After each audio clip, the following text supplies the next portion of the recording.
ओम नमो भगवते वासुदेवाय। हरे कृष्णा। जय माता रानी। ओम नमः शिवाय। आपका दिन शुभ और मंगलमय बने, ऐसी शुभकामना के साथ अपने चैनल पर मैं आपका हार्दिक स्वागत करता हूँ।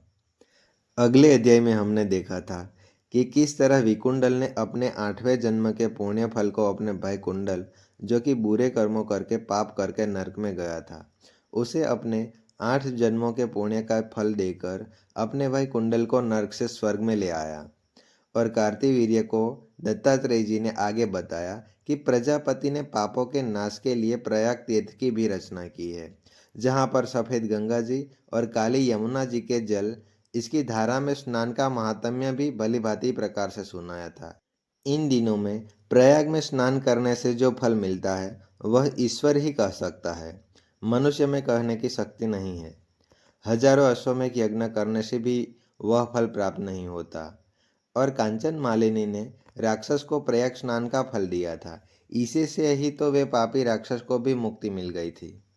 कार्तिवीर्य कहने लगे कि हे भगवान, वह राक्षस कौन था और कांचन मालिनी कौन थी? उसने अपने धर्म कैसे दिया और उनका साथ कैसे हुआ? हे ऋषि, अत्रि ऋषि की संतानों के सूर्य, यह कथा सुनाकर मेरा कौतूहल दूर कीजिए।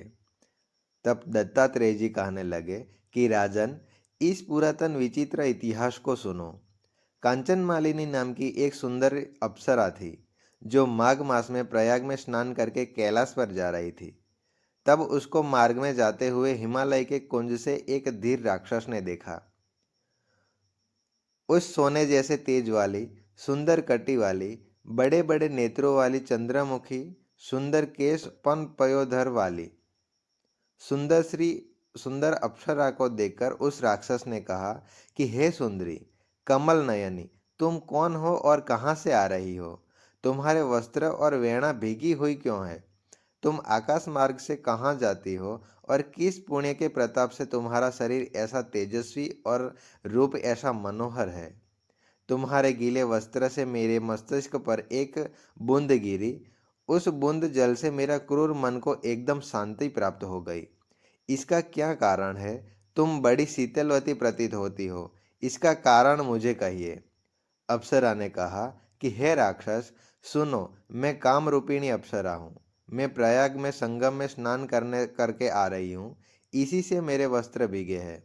अब कैलाश पर जा रही हूँ, जहाँ पर श्री शिव निवास करते हैं।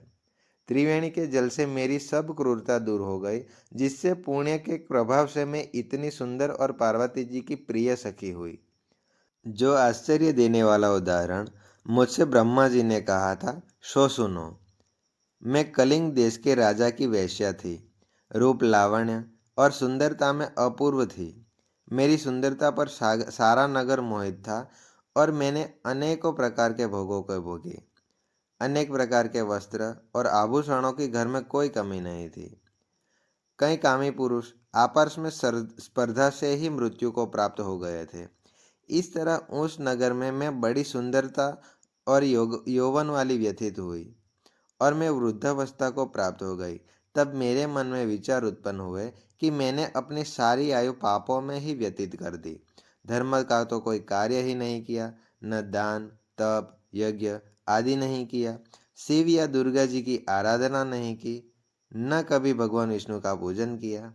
इस प्रकार अशांत चित्त से मैंने एक ब्राह्मण की शरण ली, जो वेदों का ज्ञाता और ब्रह्मनिष्ठ था। मैंने उनसे पूछा कि मेरा उद्धार किस प्रकार से हो सकता है। महाराजा, साधु सज्जन अच्छे और बुरे सभी पर दया करते हैं, इसीलिए मुझ दिन पर भी दया कृपा करके मुझ कीचड़ में डूबी हुई को पकड़कर उबारिए।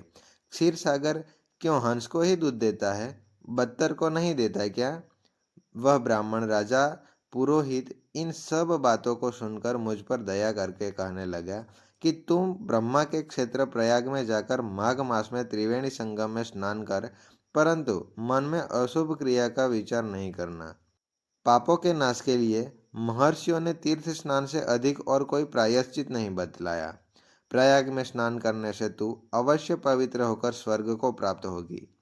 हे भामिनी, पुराने समय में गौतम ऋषि की स्त्री को देखकर इंद्र ने काम के वशीभूत होकर कपट वेश में उससे भोग किया था। इसीलिए ऋषि द्वारा श्राप दिया गया और उसका शरीर अत्यंत लज्जायुक्त हजारों भगों वाला हो गया था। तब इंद्र नीचे मुंह करके अपने पाप कर्मों की बुराई करने लगा। मेरु पर्वत के शिखर पर स्वच्छ जल वाले सरोवर पर एक स्वर्ण कमल के भरे हुए कोटर में जा घुसा। अपने पापों को धिक्कार तो हुआ, कामदेव की बुराई करने लगा कि यह सब पापों का मूल है। इससे ही वशीभूत होकर मनुष्य नरक में जाते हैं और अपने धर्म, कीर्ति, यश और धैर्य का नाश करते हैं। इंद्र ऐसा सोच रहा था कि इंद्र के बिना सारा देवलोक शोभाहीन हो गया। तब वे देवता, गंधर्व, किन्नर, लोकपाल इंद्राणी के सहित बृहस्पति से जाकर पूछने लगे कि महाराज, इंद्र के न रहने से स्वर्ग ऐसा शोभाहीन हो गया है जैसे सतपुत्र के बिना श्रेष्ठ कुल।